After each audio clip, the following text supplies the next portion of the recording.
একটি টেক্সট আছে। টেক্সটটা আমি দেখি। আসসালামু আলাইকুম। I am in the UK, 24 years.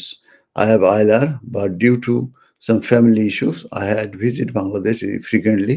That's why I could not apply for citizenship. Yet still I cannot apply for this.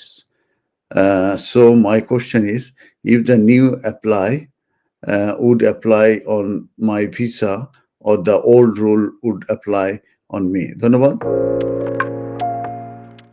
আমি যেটা বলছিলাম যে আম একটি কনসালটেশন চলছে সেটা হচ্ছে মূলত কোয়ালিফাইং পিরিয়ড ফর সেটেলমেন্ট যেটা ইনক্রিজ হবে ফ্রম 5 ইয়ার্স টু 10 ইয়ার্স এবং সেখানে বেস লাইন হবে 10 ইয়ার্স। তবে এর আগেও কিন্তু অনেকে সেটেলমেন্ট পেতে পারে এবং অনেকে এর পরেও যে সেটেলমেন্ট পেতে পারে যদি কেউ বেনিফিট পায় এক ধরনের সিচুয়েশন হবে, কেউ ইলিগালি আসলে আরেক ধরনের হবে। এইভাবে 15, 20, 30 ইয়ার্স পর্যন্ত কিন্তু ওয়েটিং টাইম থাকবে ফর সেটেলমেন্ট। এটা আর্ন সিটিজেনশিপ করা হচ্ছে, যেটাকে হচ্ছে যে তাদেরকে প্রমাণ করতে হবে যে তারা কাজ করছে কিংবা ট্যাক্স দিচ্ছে, তাদের বেতন বেশি। এগুলো অনেক কিছু সার্কামস্টেন্সের উপর নির্ভর করবে।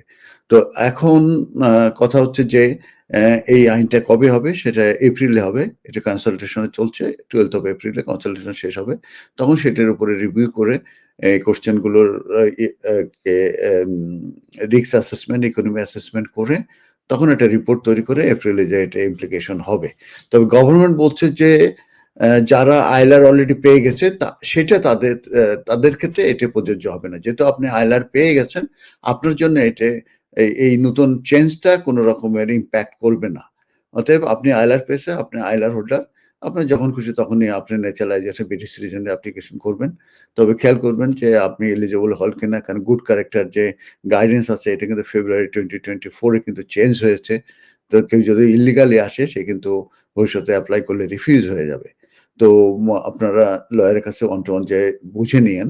তবে এটা আমি কনফার্ম করতে পারি যে নতুন যে কোয়ালিফাইং পিরিয়ড ফর 10 ইয়ার্স যেটা ইনক্রিজ হবে ফ্রম 5 ইয়ার্স টু 10 ইয়ার্স, এটি আপনার জন্য অ্যাপ্লিকেবল নয়। যারা আইলার অলরেডি পেয়ে গেছেন, ব্রিটিশ সিটিজেন হয়ে গেছে তাদের জন্য এটা প্রযোজ্য নয়। যারা এখনো পান নাই তাদের জন্য এটা প্রযোজ্য হতে পারে, রেট্রোসিপেট দিতে পারে। গভর্নমেন্ট এটা চাচ্ছে, কিন্তু এটা নির্ভর করবে কনসালটেশনের উপরে।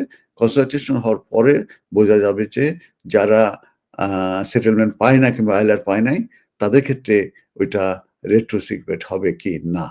ধন্যবাদ আপনার টেক্সটের জন্য। MQ Hassan Solicitors, helping people through the laws. আমাদের রয়েছে দক্ষ ও অভিজ্ঞ লয়ার টিম যাদেরকে আপনি নিশ্চিন্ত মনে বিশ্বাস ও নির্ভর করতে পারেন for quality of work and excellent client care. MQ Hassan Solicitors, managed and supervised by renowned and experienced solicitor Mohammad Kamrul Hassan. Immigration, asylum, human rights, divorce and deeds সহ সকল ধরনের আইনি বিষয়ে সঠিক নির্দেশনা নিতে আজই যোগাযোগ করুন MQ Hassan Solicitors, 37 New Road, London E1 1HE.